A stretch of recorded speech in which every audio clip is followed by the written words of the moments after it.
So my particular approach to understanding balance line is sort of three levels. So the analogy I use has to do with math.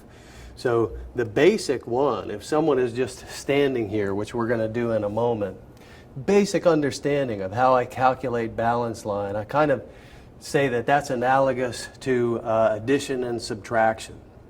When I have my partner get in some kind of a fighting posture, so if he imitates something where we were asking him to freeze in the middle of a conflict, now I look at this, oh, body's twisted a certain way,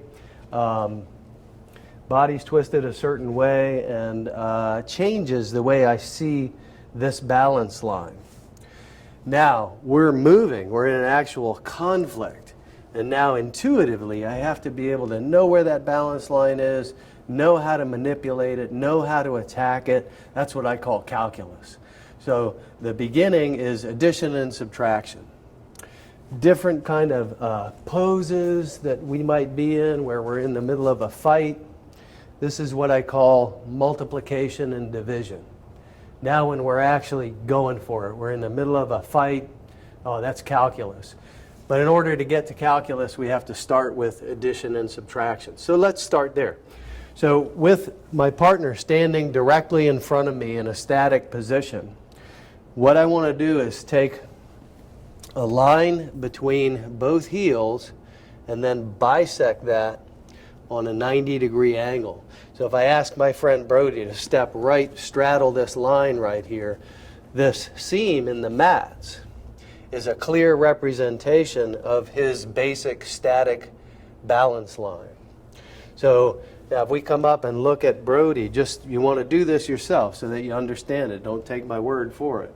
So just take the person's uniform and just pull a little bit here, and you'll see that he has to lose his balance forward, or conversely push a little bit on the sternum, and you see he has to take a step backward.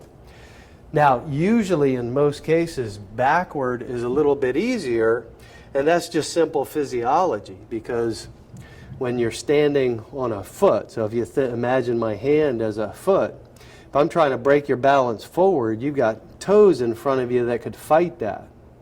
When I break your balance backward, all you have is a heel to rock back on. So generally speaking, not always true, and it's not always, we don't always want to break the balance backward. But generally speaking, it is easier to break the balance backward. So one more time, if we look at this, maybe have Brody turn around. So here he is straddling this line between the green and the red mat. So I draw a line between his heels.